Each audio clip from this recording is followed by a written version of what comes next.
I never thought I'd be telling this story, but here I am. My name is Michael Reynolds, and for 15 years, I believed I had built the perfect life with my wife, Sarah. We had a beautiful home in a quiet Boston suburb, careers we were proud of, and most importantly, our 12-year-old daughter, Emma. She was our miracle child. After years of trying and multiple miscarriages, Emma came into our lives and changed everything. That's why when Emma was diagnosed with leukemia last year, our world shattered. One minute, we were planning her summer vacation. The next, we were discussing treatment options and survival rates. The doctors were hopeful. They caught it early and Emma was young and strong. But the treatment would be brutal. Intensive chemotherapy followed by a bone marrow transplant if necessary. Sarah took it hard. Really hard. She'd always been the more emotional one between us, wearing her heart on her sleeve. I was the steady one, the rock. So when she started becoming distant, spending more time away from the hospital, I assumed she was just coping in her own way. Some people can't bear to see their children suffer. I told myself she needed space to process everything. I handled most of the hospital visits, arranged my work schedule at the architectural firm to be with Emma during her treatments, and managed the mountain of medical paperwork. Our savings were substantial, but cancer treatment isn't cheap, even with insurance. I started watching our accounts carefully, mapping out how long we could sustain if one of us needed to stop working completely. That's when I noticed the first discrepancies. Initially, they were small, a few $100s here and there from our joint account. I assumed Sarah needed some retail therapy to cope. Who was I to judge? Everyone handles grief differently. But then the withdrawals became larger and more frequent. $2,000 at a time, sometimes twice in a week. Sarah. I brought it up one evening when she finally came home before midnight. Emma was having a good day after her third round of chemo, and the doctors had let her come home for the weekend.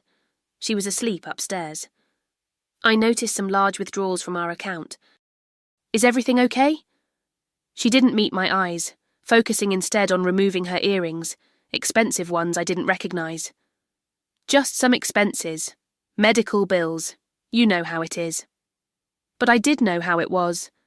I was the one handling the medical bills, setting up payment plans, talking to insurance. These withdrawals weren't going to the hospital. Sarah, I'm managing all the medical payments. These withdrawals are cash, nearly $20,000 in the last month. She froze for just a second before her shoulders relaxed. Oh, that? I've been consulting with a specialist out of network. For Emma, they don't take insurance, but they have an experimental treatment with promising results. She walked over and touched my arm. I was going to tell you when I had more information. I didn't want to get your hopes up. Relief washed over me. Of course, Sarah was being proactive, researching alternatives. I felt ashamed for doubting her. That's great, I said, pulling her into a hug. But next time, let's discuss these decisions together, okay? We're a team. She nodded against my chest. Of course, I'm sorry. I need to do something, Mike. I can't just sit around while she's suffering. I held her tighter. I know. We'll get through this. Together. The next day I took Emma back to the hospital for her weekly assessment. Her oncologist, Dr. Patel, was reviewing her latest blood work when I casually mentioned the specialist. Emma's mother is looking into some experimental treatments. I was wondering if you had any thoughts, Dr. Aul.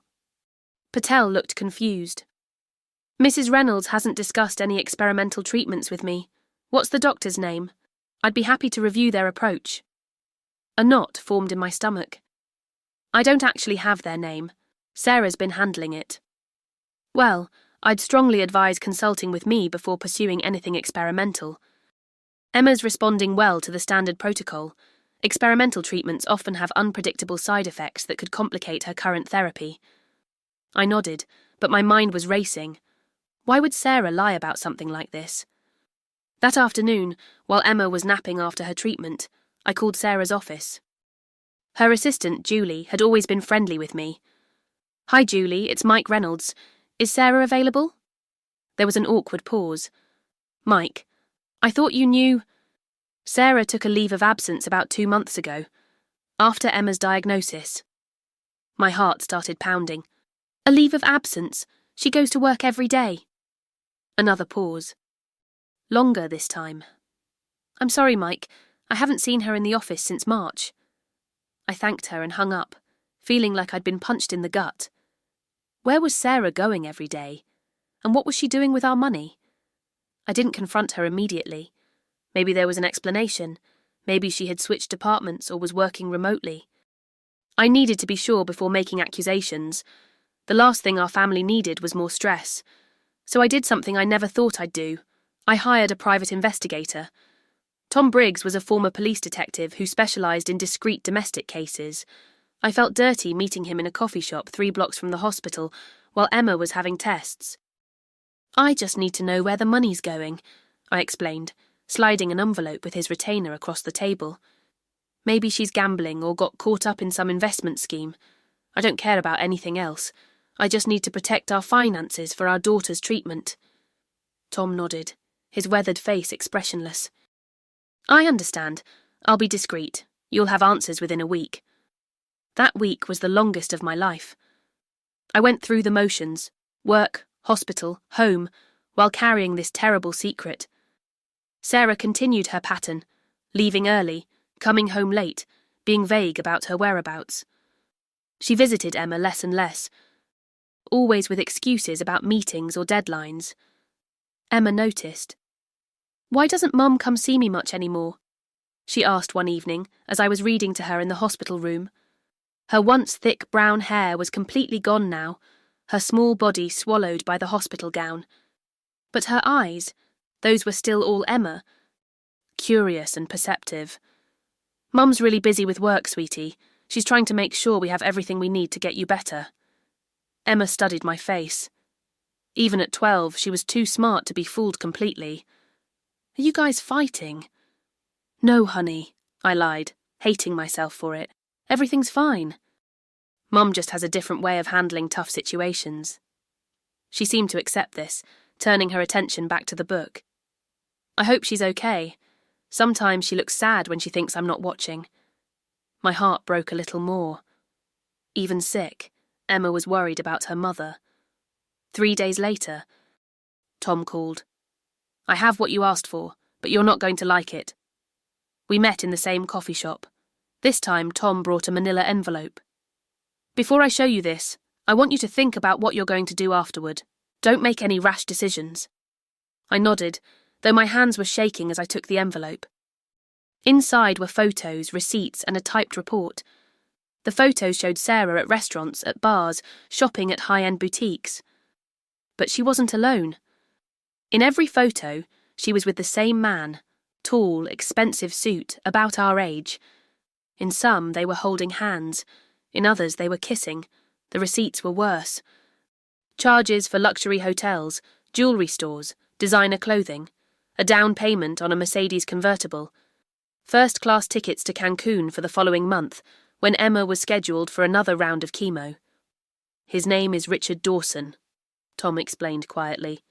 Divorced, no kids, works in finance, They've been seeing each other for about 7 months based on my research. 7 months, before Emma's diagnosis. The withdrawals from your account have been funding their lifestyle, Tom continued. But there's more. She's been moving money from your joint savings into a private account, about $200,000 so far. I felt numb. Our daughter is fighting for her life. I'm sorry, Tom said, and I could tell he meant it. I've seen a lot in this job, but this is rough. I gathered the materials and thanked him, moving on autopilot. I drove to the hospital, sat with Emma while she slept, and tried to make sense of it all. How could Sarah do this? How could she steal from her own child's future? How could she build a new life while our daughter fought for hers? That night, I didn't go home. I checked into a hotel and spread the evidence across the bed. Every receipt, every photo was another betrayal. I couldn't cry. I couldn't rage. I just felt hollow. The next morning, I called our family lawyer, David Kerrigan. We'd known him for years. He'd handled our wills, our house purchase, everything. I need to see you today, I said when he answered.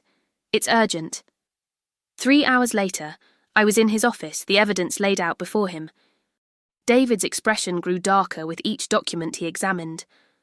"Jesus, Mike," he said finally, removing his glasses to rub his eyes. "I don't know what to say. Tell me my options." He sighed. "Legally, you file for divorce on grounds of adultery and financial fraud. We get an emergency injunction to freeze the joint accounts before she can take more.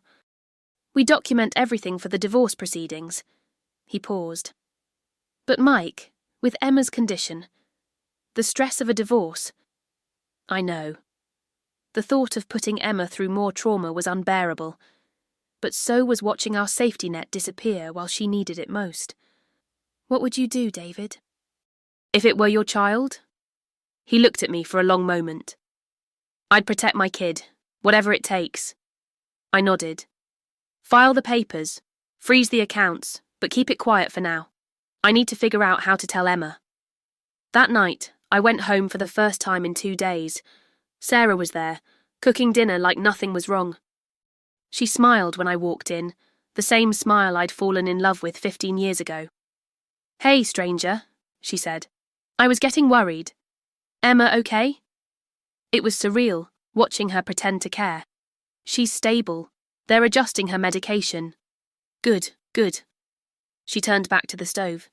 "Dinner in 20. I made your favourite, lemon chicken."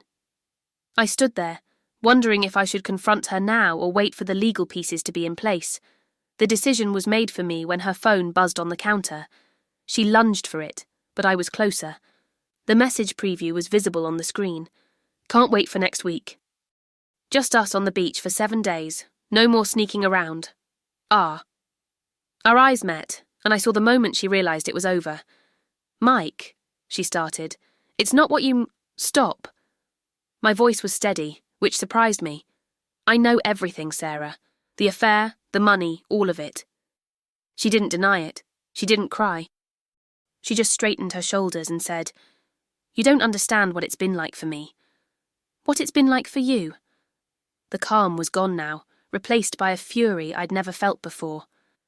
"Our daughter is fighting for her life while you're planning beach vacations with your boyfriend. You've stolen money that was meant for her future, her treatment." "I deserve happiness too," she shot back. "Do you know what it's like watching your child die by inches? I can't do it anymore, Mike. I can't pretend everything's going to be okay when we both know it might not be." Her words hit me like physical blows. "So your solution is to abandon her, to steal from her. What kind of mother are you?" "The kind who's suffocating." Tears were streaming down her face now, but they didn't move me. "Every time I look at her, I see what we're going to lose. Richard makes me feel alive again. Is that so wrong? When you're funding that feeling with money meant for your daughter's treatment? Yes, Sarah, it's wrong. It's despicable." She wiped her tears, her expression hardening. "You've always been so perfect, haven't you?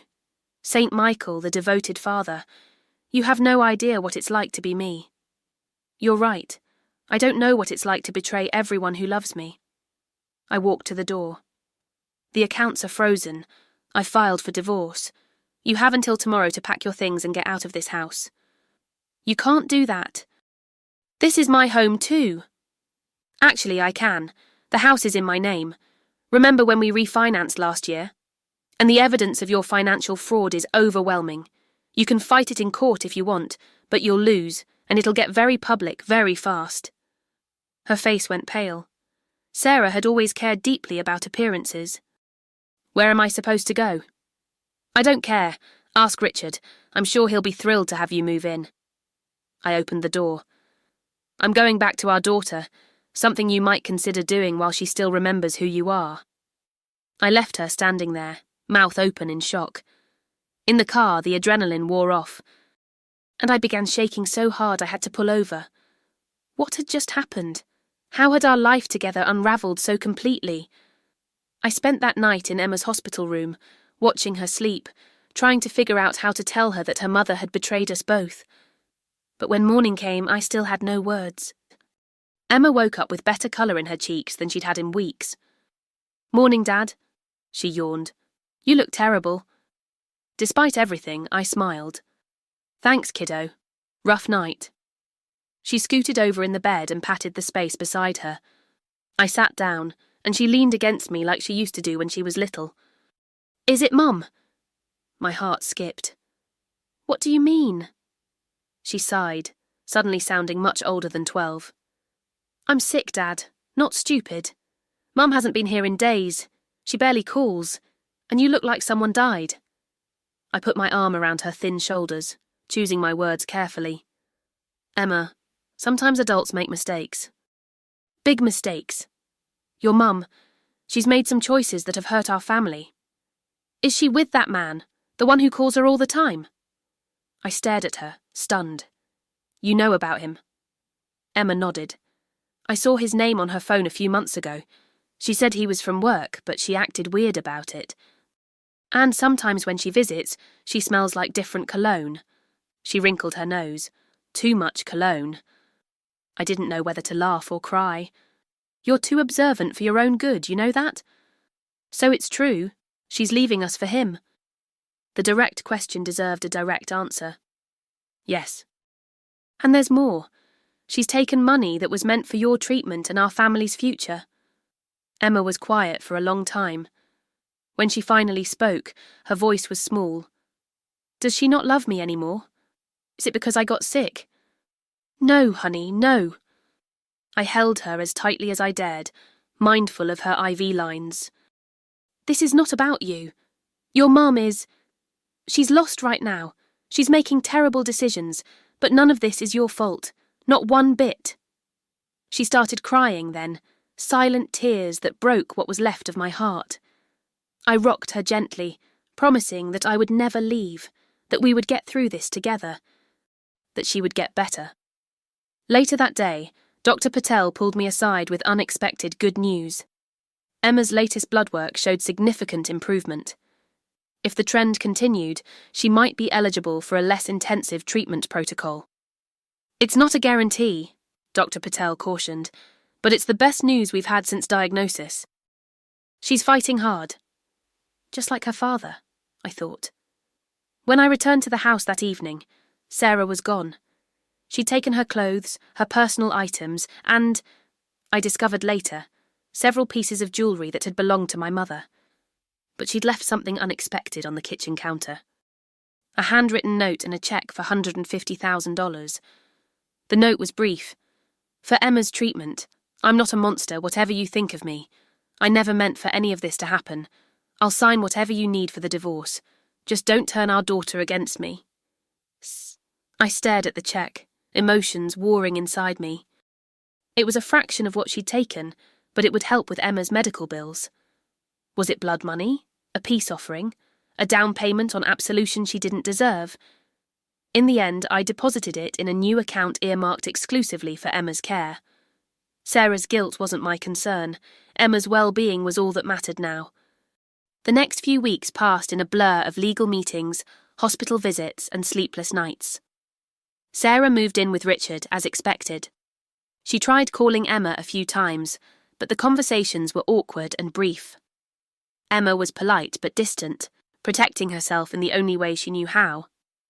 The divorce proceedings moved quickly, thanks to Sarah's cooperation and the mountain of evidence against her. She didn't contest anything, not custody, not the division of assets, not even my request that she undergo therapy before having unsupervised visits with Emma. It was as if, having made her choice, she wanted to rush through the consequences as quickly as possible. Meanwhile, Emma continued to improve. The new treatment protocol was less physically taxing, allowing her to spend more time at home. We settled into a new routine, just the two of us against the world. I took a leave of absence from work, using some of the money Sarah had returned to bridge the gap. Emma's health was more important than any project or promotion. One evening, as we sat on the porch swing watching the sunset, Emma asked, "Do you hate Mum now?" I considered the question carefully. I'm very angry with her. She hurt us both deeply, but hate takes a lot of energy, and I need all my energy for more important things. Like beating you at Monopoly later. She smiled but persisted. Do you think she ever loved us? Really loved us? Yes, I said, surprising myself with the certainty in my voice. I think she did love us in her way. But love isn't just a feeling, Emma. It's what you do, the choices you make, the sacrifices you're willing to make for someone else. Your mum, she lost sight of that. Emma leaned her head against my shoulder. I'm glad you didn't. 3 months after Sarah left, Emma's doctors declared her in remission. There would still be follow-up treatments and monitoring, but the worst was behind us. We celebrated with an ice cream feast in the backyard. Emma's laugh echoing through the air for the first time in what felt like forever. That same week, the divorce was finalised. I was officially a single father. The house and primary custody of Emma were mine, along with half of what remained of our joint assets after accounting for Sarah's theft. She got to keep the money she'd already taken, minus what she'd returned, and her personal possessions. She was granted supervised visitation with Emma twice a month, contingent on her continued therapy. It wasn't a victory. There are no victories in the dissolution of a family, but it was a resolution, and that allowed us to begin healing. Sarah's first supervised visit was awkward and tearful. Emma was reserved, answering her mother's questions with minimal information. Sarah brought expensive gifts that Emma accepted politely, but showed little interest in. When the court-appointed supervisor stepped away briefly, Sarah turned to me. I know you hate me, she said quietly. You have every right to, but please don't make Emma hate me too. I've never said a negative word about you to our daughter, I replied, which was true. Emma forms her own opinions. If you want her respect, you'll have to earn it back. Sarah nodded, wiping away tears. I'm trying, Mike. The therapy. It's helping me understand what I did, why I did it. It doesn't excuse anything, but nothing, Sarah. You chose yourself over our daughter when she needed you most. That's a bell you can't unring. She flinched. Do you think you'll ever forgive me? I looked at Emma, sitting nearby, pretending not to listen. That's not up to me. It's up to her. 6 months after the divorce, Emma started middle school. Her hair was growing back, a softer, lighter brown than before. She'd gained weight and strength. To look at her, you'd never know how close we'd come to losing her. Sarah continued her twice-monthly visits, which gradually became less strained. She and Richard had broken up. Apparently, the reality of living with Sarah wasn't as appealing as the fantasy of their affair. She'd moved into a small apartment and taken a job at a different firm. According to Emma, she'd stopped wearing designer clothes and expensive jewellery. The court-appointed therapist reported that Sarah was making genuine progress in understanding the depth of her betrayal and the damage she'd caused. As for me, I was learning to be both mother and father to Emma. I mastered the art of French braiding, navigated the complicated social dynamics of preteen girls, and became fluent in the language of TikTok and Instagram. I returned to work part-time, finding a balance that allowed me to be there for every important moment in Emma's recovery. 1 year to the day after Sarah left, Emma and I sat at the kitchen table making a list of colleges she wanted to visit. At 13, she was too young for college tours, but the exercise represented something important. We were planning for a future we'd once feared she might not have. What about Northeastern? I suggested. It's close to home. Emma rolled her eyes. Dad, I'm not staying in Boston forever. I want to see the world. Fine. Fine. Stanford it is. Only 3,000 miles away. No big deal. She laughed, adding it to the list. Then, unexpectedly, I talked to Mum yesterday. She called to check on my latest test results. I kept my expression neutral. That's good. What did you tell her? The truth. That everything was clear. She hesitated. She asked if she could come to my next doctor's appointment, not to interfere, just to be there. I said I'd think about it. I nodded slowly. It's your decision, Em. Whatever you're comfortable with. She studied me, her eyes, so like her mother's, seeing more than I wanted them to. Would it be okay with you? If she came? I chose my words carefully. I think your mother is trying to find her way back to being the person she used to be, the person who loved us both. I don't know if she'll make it all the way, but I can see she's trying. I reached across the table and squeezed her hand, and if you want to give her the chance to try, I support that. Emma smiled, a small, sad smile that carried too much wisdom for her years. She'll never be your wife again. No, I agreed. Some things can't be fixed, but she'll always be your mother. And that relationship, that can heal with time and effort, from both of you. Later that night, after Emma was asleep, I sat on the porch with a glass of whiskey, thinking about the journey we'd been on. The betrayal still hurt. The anger still flared sometimes, but it no longer consumed me.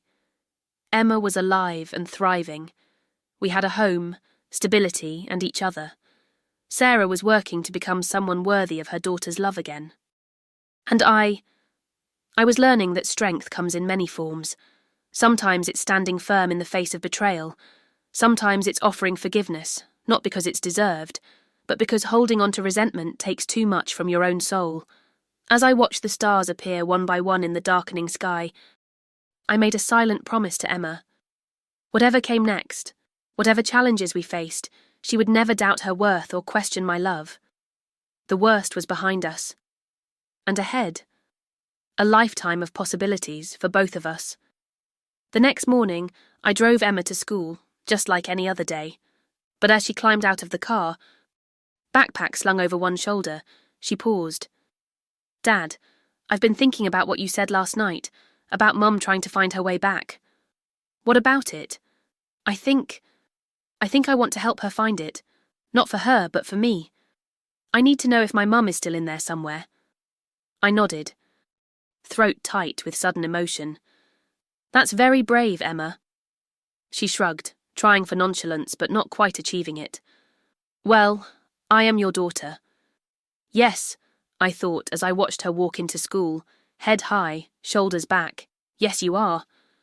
2 years later, on Emma's 15th birthday, we hosted a small party in our backyard. Her friends from school, a few of my colleagues who'd become like family, and, at Emma's insistence, Sarah. She arrived early to help set up, bringing a homemade cake rather than the expensive store-bought ones she used to prefer. She moved differently now, less entitled, more mindful of the space she occupied. The court-mandated supervision had ended 6 months prior, but she'd continued therapy on her own. Need help with those balloons? She asked as I struggled with a particularly stubborn knot. Thanks, I said, handing over the tangled mess. Our fingers brushed briefly and I felt nothing. No spark of the old connection. No flare of anger. Just the simple recognition of another human being, one with whom I shared a complicated history and an extraordinary daughter. Sarah worked the knot free with nimble fingers. Emma looks wonderful, happy. You've done an amazing job with her, Mike. We've been lucky, I said. Her health, her resilience. She makes it easy. Sarah smiled, a genuine smile untainted by the artifice I'd come to recognise in our final years together. She gets that from you, the resilience. She hesitated. I've been wanting to tell you. I'm moving to Chicago next month, a fresh start. I raised an eyebrow. What about your visitation with Emma? We've talked about it. I'll fly back twice a month, stay in a hotel. Nothing changes except the distance. She tied off the balloon string. And I've set up a trust for her college. It's not much yet, but I'm adding to it every month. You don't have to— I do, she interrupted firmly. I do have to. Not because the court ordered it, not because you expect it, but because she deserves it. Because I'm her mother, and this is what mothers do. They provide for their children's futures. She swallowed hard. I forgot that for a while. I won't forget again. Before I could respond, Emma burst through the back door. Her face alight with excitement. Dad! Mum! Look what Grandma sent! She was holding a small jewellery box containing a delicate silver locket, a family heirloom that had once belonged to my mother. It's beautiful, sweetheart, Sarah said, helping her fasten it around her neck. It suits you perfectly. Emma beamed, looking from Sarah to me with uncomplicated happiness. In that moment, she wasn't the child who'd faced cancer and betrayal. She was just a teenage girl celebrating her birthday with both her parents. Later, after the cake was cut and the presents opened, I found myself alone in the kitchen, washing dishes while the party continued outside. Through the window, I could see Emma and her friends playing some complicated game involving water balloons and much shrieking. Sarah was sitting on the edge of the patio, talking with my colleague Janet, who'd become a close friend during Emma's illness. "Need a hand?" The voice behind me belonged to Tom Briggs, the private investigator who'd uncovered Sarah's betrayal 3 years earlier. He'd kept in touch, becoming something of a friend, and Emma had insisted on inviting him. "Sure," I said, handing him a dish towel. "Didn't expect to see you talking with Sarah earlier." Tom shrugged. "Bygones. Life's too short." "You know?" I did know. "She's moving to Chicago. Fresh start?" "Something like that." Tom dried a plate, his movements methodical. "You've come a long way, Mike. Both of you have. When you first came to my office, well, I've seen what this kind of betrayal does to people. The bitterness, the rage. It eats them alive." "It tried," I admitted. "There were days I wanted to burn everything to the ground. Her reputation, her career, everything. But you didn't." "No. For Emma's sake, initially. But later, for my own. Holding on to that much anger was exhausting." Tom nodded. "Forgiveness isn't about the other person. It's about freeing yourself. Is that what you think this is? Forgiveness?" He considered the question, looking out the window at Sarah. "Maybe not forgiveness. Understanding, maybe. Acceptance that people can do terrible things and still not be terrible people, that we're all capable of both cruelty and redemption." I followed his gaze. Sarah was laughing at something Janet had said, her head thrown back in genuine amusement. It was a sound I hadn't heard in years. "You know what the hardest part was?" I said, surprising myself with the confession. "Not the betrayal itself, but realising that I never really knew her. 15 years of marriage, and I missed the signs that she was capable of such selfishness." "Or," Tom suggested gently, "the woman who did those things 3 years ago isn't entirely the same woman sitting in your backyard today. People change, Mike. Sometimes for the worse, but sometimes for the better." Before I could respond, the back door flew open and Emma bounded in, dripping wet and laughing. "Dad, we need more towels. Maddie fell in the pond." As I grabbed towels from the linen closet, I caught sight of our reflection in the hallway mirror, Emma and me side by side, her eyes dancing with life, her body strong and healthy. My own face relaxed in a way it hadn't been in years. We had survived. Not unscathed, not unchanged, but intact in all the ways that mattered. And in the end, wasn't that the most anyone could hope for? That night, after the guests had gone and Emma was in bed, I sat on the porch steps alone, contemplating the stars once more. The universe had taken our family, shattered it into 1,000 painful pieces, and left us to rebuild something new from the fragments. It wasn't the life I'd planned. It wasn't the future I'd imagined on my wedding day, or when I'd held Emma for the first time.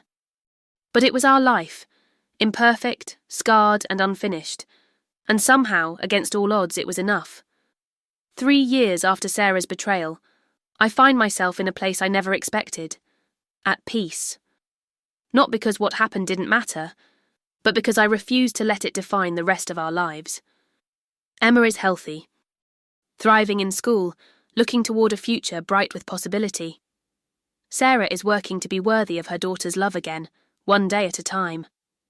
And I am learning that second chances come in many forms, not always as reconciliation, but sometimes as the simple grace of beginning again. Last month, Emma came home from school bubbling with excitement. She'd been selected to participate in a prestigious science program for high school students interested in medicine. Only 20 students from the entire state had been chosen. "Dad, I could be a doctor someday," she said, her eyes shining. "Like Dr. Patel. I could help kids like me." I pulled her into a hug, overwhelmed with pride and gratitude. There had been a time when we weren't sure if Emma would have a future at all. Now she was planning a career saving others. "Dr. Patel would be proud," I said. "I know I am." "I want to tell Mom," she said. pulling back to gauge my reaction. Is that okay? Of course, she'll be thrilled. Emma bit her lip. I was thinking, maybe we could tell her together when she visits this weekend. I nodded, understanding what Emma was really asking. In the years since the divorce, Sarah and I had maintained a careful distance, interacting only when necessary for Emma's sake. Our conversations were polite but minimal, focused entirely on our daughter. It was easier that way, or at least that's what I'd told myself. Sure, I said, we'll tell her together. Emma beamed and bounded upstairs to call her friends. I remained in the kitchen, wondering why the prospect of sitting with Sarah to share our daughter's good news made my stomach tighten with anxiety. Surely after all this time, the wounds had healed. When Saturday came, Sarah arrived promptly at noon, as she always did for her visits. She looked different these days, her expensive highlights replaced by her natural colour. Her designer clothes swapped for simple jeans and sweaters.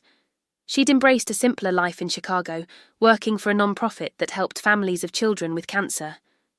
Mike, she greeted me with a small smile. How are you? Good, I replied, stepping back to let her in. Emma's upstairs. She's excited to see you. Sarah nodded, her eyes lingering on my face a moment too long. You look well. Happy. Before I could respond, Emma thundered down the stairs and threw herself into her mother's arms. Mom, I have news! We gathered in the living room, Emma sitting between us on the couch, practically vibrating with excitement as she shared her achievement. Sarah listened intently, asking all the right questions about the program, what Emma would be doing, how it might shape her college applications. I'm so proud of you, Sarah said when Emma finished, her eyes glistening. So incredibly proud. She looked past Emma to me. You've raised an amazing young woman, Mike. We both have, I found myself saying. She gets her determination from you. Sarah's surprise at the compliment was evident, but she recovered quickly. And her compassion from you. She turned back to Emma. This calls for a celebration. Dinner out, my treat. Anywhere you want to go. Emma's face lit up. Can Dad come too? The question hung in the air, loaded with 3 years of careful separation and polite distance. Sarah's eyes met mine, uncertain. I don't want to intrude on your time together, I began. It's not an intrusion, Sarah said quietly. If you'd like to join us, we'd both like that. Wouldn't we, Emma? Emma nodded eagerly. Please, Dad, it's a special occasion. How could I refuse? All right, dinner it is. That evening, the 3 of us sat in Emma's favourite Italian restaurant, sharing pasta and conversation that flowed more easily than I'd expected.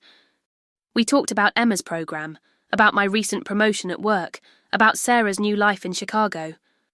For a few hours, it almost felt like we were a normal family celebrating a milestone. As Emma excused herself to use the restroom, Sarah turned to me, her expression serious. Thank you for this, Mike. For letting me be part of her life, even after everything. I twirled my fork in the remaining pasta, choosing my words carefully.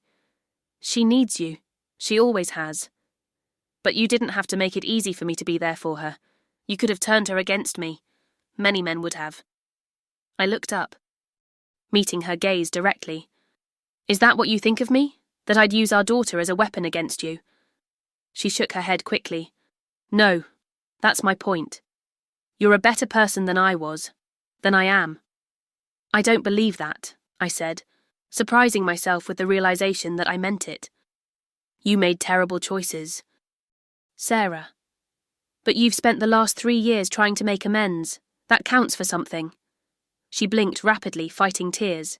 Does it? Make up for what I did? I don't know if anything can fully make up for it, but Emma sees how hard you're trying. So do I. She nodded, dabbing at her eyes with her napkin. I think about it every day, what I almost threw away. Not just our marriage, but my relationship with our daughter. All for what? A fling with a man who didn't even love me. She shook her head. I was so lost, Mike. So terrified of losing Emma to her illness that I tried to escape everything, including my own fear. It was the most honest conversation we'd had since the night I confronted her about the affair. Part of me wanted to shut it down, to retreat behind the walls I'd built to protect myself from her. But another part, a part I'd thought long buried, wanted to understand. When did it start? With Richard. She seemed surprised by the question but answered without hesitation. About a month before Emma's diagnosis, I met him at a conference. It was just flirting at first, nothing serious. Then Emma got sick and I couldn't handle it. The fear was overwhelming. Richard became my escape. My way of pretending everything was normal, that my life wasn't falling apart. She twisted her napkin in her hands. It was selfish and cowardly. I know that now. And the money. She flinched. That's the part I'm most ashamed of. Richard had expensive tastes. I told myself I deserved nice things to compensate for the stress I was under. That we had insurance for Emma's treatment, so it didn't matter. Her voice dropped to a whisper. I was so wrapped up in my own pain that I couldn't see what I was doing to both of you. Before I could respond, Emma returned to the table, and the moment passed. But something had shifted between Sarah and me. A wall had crumbled. Just slightly. Not enough to rebuild what we'd lost, but enough to glimpse the person she'd been before and the person she was trying to become. As we were leaving the restaurant, Emma surprised us both by suggesting we take a family photo. For my memory board, she explained. I want to remember tonight. A passing waiter obliged. Taking Sarah's phone and capturing the three of us standing together, Emma in the middle, all of us smiling genuine smiles. Looking at the image afterward, I felt a complex mix of emotions. Sadness for what we'd lost, pride in what Emma had become despite it all, and a strange, unexpected sense of completion. We were not the family we had been, but we were still, in some fundamental way, a family. The following week, I received an unexpected call from Sarah. I hope I'm not overstepping, she began, but I've been thinking about Emma's science program. It's going to look great on her college applications. But I was wondering if we might do more to support her interest in medicine. What did you have in mind? There's a summer internship at the Children's Hospital in Chicago. It's for high school students considering medical careers. I know the director of the program. She works with my non-profit. Emma would be a perfect candidate, especially given her personal experience as a patient. I hesitated, understanding the implications. You're suggesting she spend the summer in Chicago, with you? Only if you're comfortable with it, Sarah said quickly. And only if Emma wants to. I know it's a big ask. Mike, but this could be an incredible opportunity for her. My initial instinct was to refuse. The thought of Emma living with Sarah for an entire summer triggered old fears. Would Sarah be responsible? Would she put Emma's needs first? But those fears belonged to the past, to a version of Sarah that might no longer exist. Let me think about it, I said, and talk to Emma. Of course, take all the time you need. That night, I mentioned the internship to Emma, careful to present it neutrally without revealing my misgivings. Her reaction was immediate and enthusiastic. That would be amazing, Dad, working in a real hospital. Maybe even in oncology with kids like me. Her excitement dimmed slightly as she registered the unspoken concern. It would mean staying with Mom, though. For 8 weeks, yes. She studied my face. Would that be okay with you? Me being with Mom for that long? I took a deep breath. If it's what you want. Emma, then yes, it would be okay. Really? She searched my expression for any hint of reluctance. Because if you're not comfortable with it, your mother has earned back my trust when it comes to your well-being, I said, realizing as I spoke that it was true. She's not the same person she was 3 years ago. And this internship could be an incredible opportunity for you. Emma threw her arms around my neck. Thank you, Dad. This means everything. As I held her, I marvelled at how much had changed. 3 years ago, the thought of Emma spending significant time with Sarah would have been unthinkable. Now, it felt like the right next step in our evolving family dynamic. The arrangements were made quickly. Emma would fly to Chicago the day after school ended in June and return in mid-August. She would live in Sarah's apartment, and Sarah had already arranged her work schedule to be home in the evenings. As the departure date approached, I found myself increasingly anxious. It would be the longest Emma and I had been apart since Sarah left. The house would be painfully empty without her. The night before her flight, I helped Emma pack the last of her things. Her excitement was palpable, but I noticed her casting worried glances my way. "I'll be fine," I assured her, though we both knew it was a half-truth at best. "And we'll video chat every day. Promise you won't get lonely. Maybe you should start dating again," she suggested, only half joking. "Janet from your office is always asking about you." I laughed, shaking my head. "I'm not ready for that. Besides, I'll be busy too, that kitchen renovation I've been putting off. Maybe a fishing trip with Tom." Emma nodded, but her expression remained concerned. "Just promise you'll take care of yourself, okay? Not just the house or work or whatever. You." I pulled her into a hug, overwhelmed by her maturity, her compassion. "When did you get so wise?" "I had a good teacher," she mumbled against my shoulder. The next morning, I drove Emma to the airport, helping her check her luggage and walking her as far as security would allow. Sarah would be waiting at the other end, ready to start their summer together. "Call me when you land," I said, hugging her one last time. "And every day after that." "I will." She pulled back, her eyes bright with tears and excitement. "I love you, Dad." "Love you too, kiddo. More than anything." I watched her disappear through security, my heart both heavy and full. This was parenthood, the constant balance of holding tight and letting go, of protecting and encouraging independence. Emma was ready for this adventure, and perhaps, finally, so was I. The house felt cavernous that night, Emma's absence echoing in every empty room. I wandered restlessly from kitchen to living room to her bedroom, touching her things, missing her intensely. Around 9, my phone rang. Emma, calling as promised to let me know she'd arrived safely and was settling into Sarah's apartment. "It's really nice, Dad," she said, her face filling my screen. "Mum has the spare room all set up for me, and guess what? She framed that photo from the restaurant and put it on my nightstand." I smiled, picturing the three of us in that moment of unexpected harmony. That was thoughtful of her. "She's really trying, Dad. She wants this to work." "I know she is, Emma, and I'm glad." After we hung up, I sat in the quiet house, thinking about second chances and redemption. Sarah was getting hers with Emma. And I was getting something too, a chance to move beyond the pain of betrayal, to stop defining myself by what had been done to me and start looking forward to what might still be. The summer passed more quickly than I'd expected. Emma called daily with excited updates about the internship, the doctors she was shadowing, the patients she was meeting, the medical procedures she was observing. She and Sarah were exploring Chicago on the weekends, visiting museums and trying new restaurants. In one video call, they were both wearing matching Cubs hats from a baseball game they'd attended.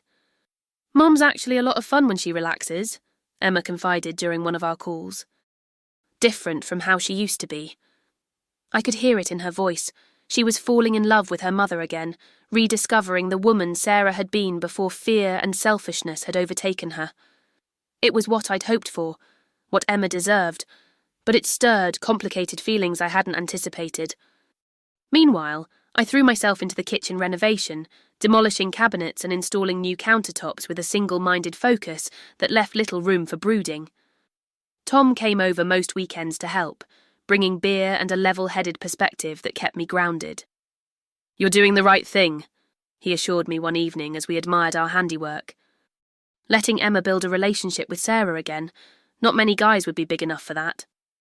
I shrugged, uncomfortable with the praise.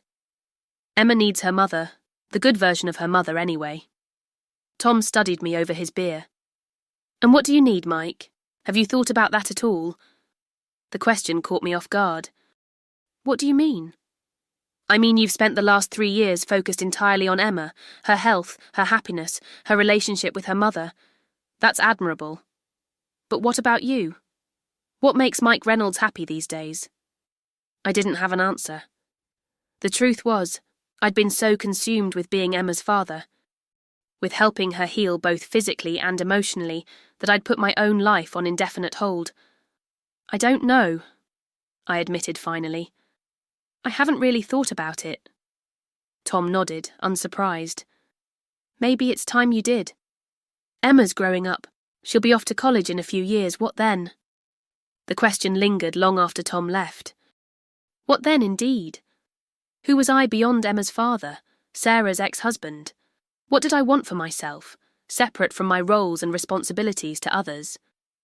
I didn't have immediate answers, but for the first time in years, I allowed myself to consider the possibilities. As August approached, bringing Emma's return closer, Sarah called me directly, something she rarely did. I wanted to talk to you about Emma's birthday, she said after we'd exchanged pleasantries. I know it's not until October, but I had an idea I wanted to run by you. I'm listening. The hospital where Emma's doing her internship has a fundraiser gala in September, the weekend before she starts school. They're honouring young survivors who've gone on to accomplish significant things. I mentioned Emma to the organisers, and they'd love to have her attend, maybe even say a few words about her experience. That sounds like a wonderful opportunity for her. It is. But here's the thing. I was hoping we might make it a surprise for her 16th birthday. A weekend trip back to Chicago, the three of us. You'd stay in a hotel, of course, she added quickly. But we could make it special for her. Shopping for a gala dress, fancy dinner, the works. I was silent, processing the suggestion. The three of us, together again, celebrating our daughter. It wasn't something I'd envisioned. Mike, are you still there? Yes, sorry, I'm just surprised. That's a big step from co-parenting at a distance. Sarah's voice softened. I know, and if you're not comfortable with it, I understand. Emma would never know I suggested it. But she talks about you constantly, Mike. She misses you terribly, even while she's enjoying her time here. I thought it might be nice for her to have both her parents celebrating her together, just this once. I found myself nodding, though she couldn't see me. It would be. She'd love that. So you'll come? Yes, I said, surprising myself with the certainty in my voice. For Emma, yes. The rest of the summer flew by. Emma returned home, bubbling with stories about the internship and her time with Sarah. She slipped back into her life in Boston seamlessly, starting her junior year of high school with renewed purpose and confidence. Her experiences in Chicago had cemented her desire to become a doctor, specifically a pediatric oncologist. I want to help kids like me, she explained one evening as we prepared dinner together. I want them to know their doctor really understands what they're going through. I smiled, chopping vegetables while she stirred pasta sauce. You'll be amazing at it. You already have more empathy than most adults I know. She grinned, accepting the compliment without false modesty. So, speaking of empathy, Mum says you're coming to Chicago for that gala, the one she told you about. I looked up, surprised. She told you about that? It was supposed to be a birthday surprise. Emma laughed. She didn't tell me. I overheard her on the phone with you. I was going to pretend to be surprised, but... She shrugged. I'm not a very good actress. Clearly, I agreed, chuckling. Yes, I'm coming.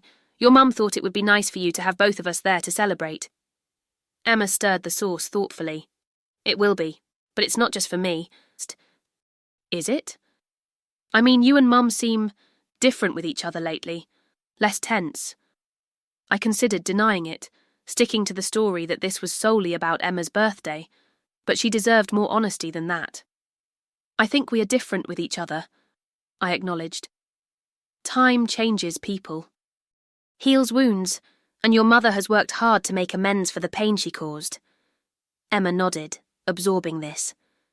Do you think you'll ever forgive her completely? For everything? It was the question I'd been asking myself since that dinner at the Italian restaurant, since watching Sarah transform back into someone recognisable, someone worthy of trust and respect. I think, I said slowly, I'm closer to it than I ever thought I'd be. And that's something, isn't it? Emma's smile was soft, understanding beyond her years. It's everything, Dad. While our daughter was in the hospital, I found out that my wife was spending our money on a new life without us. It broke my heart, shook my faith, and nearly destroyed our family. But it didn't break us. In the end, that's the story I choose to tell, not one of betrayal, but of resilience. not of what was lost, but of what remains, and what can still be built on the foundation of truth, forgiveness, and enduring love. If you like this story, please like this video, subscribe to the channel, and share your impressions of this story in the comments. To listen to the next story, click on the box on the left.